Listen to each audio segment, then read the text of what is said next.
everyone, and welcome back to the channel.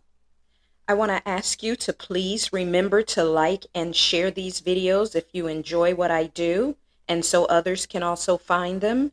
And also, please remember to subscribe to the channel.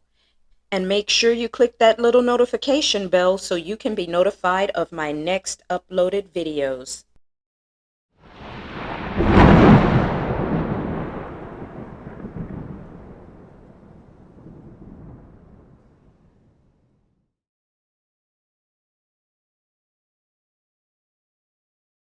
Great warriors are not always found on a battlefield, and they do not always win every battle.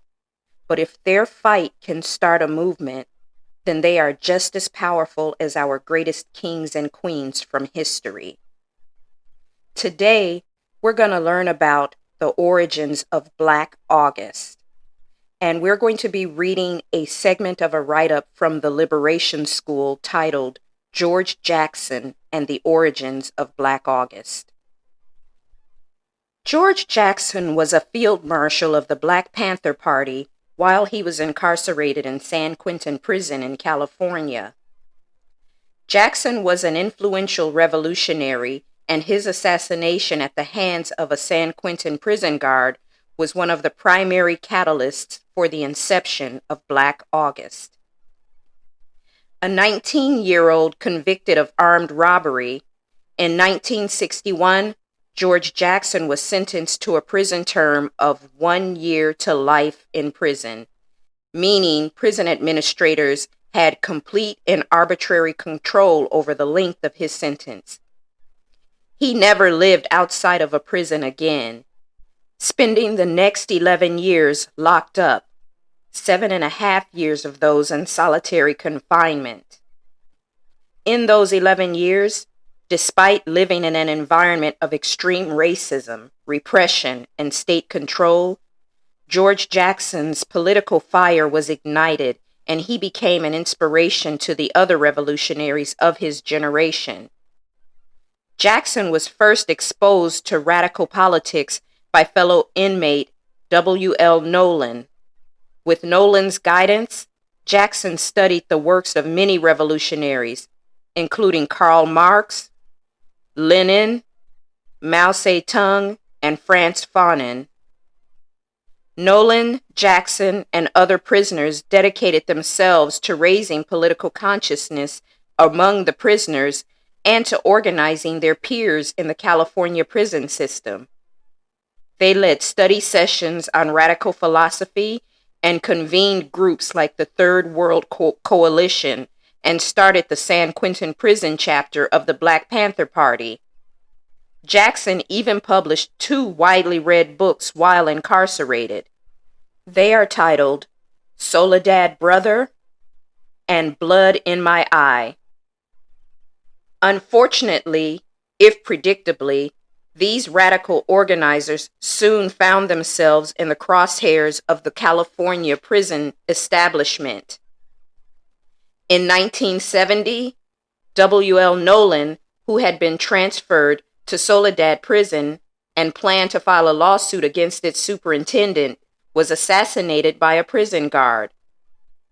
Days later, George Jackson, also now in Soledad Prison, and fellow radical prisoners Fleta Drumgo and John Clutchett were accused of killing a different prison guard in retaliation for Nolan's death. The 3 were put on trial and became known as the Soledad Brothers. That year, when it was clear that George Jackson would likely never be released from prison, his 17-year-old brother, Jonathan Jackson, staged an armed attack on the Marin County Courthouse to demand the Soledad Brothers' immediate release. Jonathan Jackson enlisted the help of 3 additional prisoners, James McClain, William Christmas, and Ruchell Magee. During the offensive, Jonathan Jackson, McClain, and Christmas were all killed, while Magee was shot and rearrested.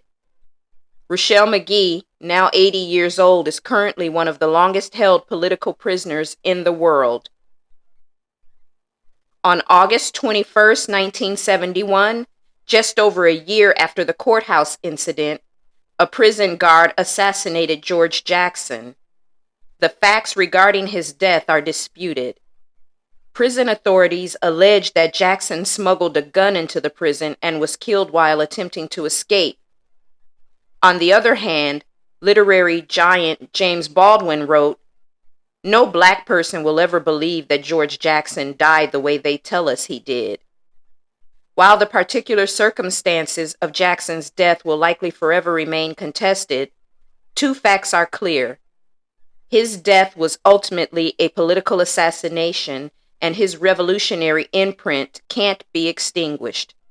Through the efforts and sacrifice of George and Jonathan Jackson, Nolan, McLean, Christmas, McGee, and countless other revolutionaries, the 1970s became a decade of widespread organizing and political struggle within prisons.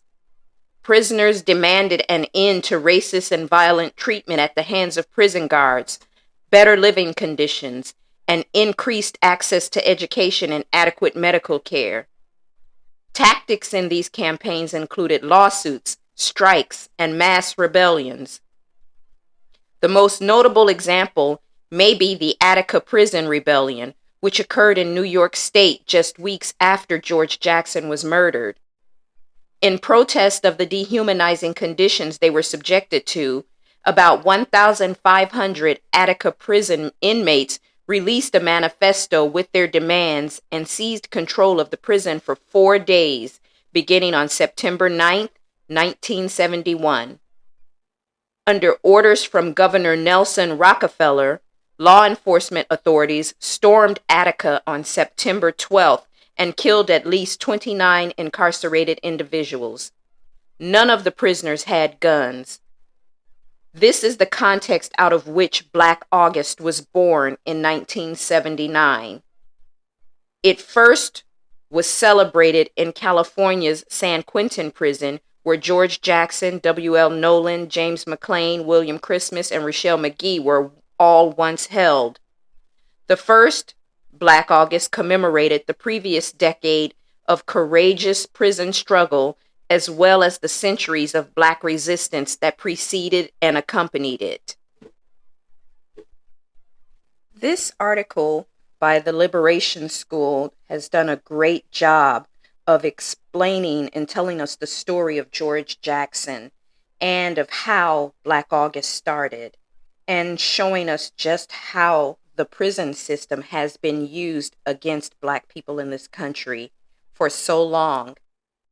The prison system in the U.S. has long been used as a method to destroy and kill Black revolutionaries. Black August was created to not just remind us of its cruelty, but also of how the system has been used to legally assassinate those it cannot control. Black August honors all past and present Black revolutionaries fighting the good fight for their people. Well, guys, that's it for today's video. I hope you enjoyed it and I hope you learned a little bit from it. And also, don't forget to like, share, and subscribe. And as always, I'll see you soon.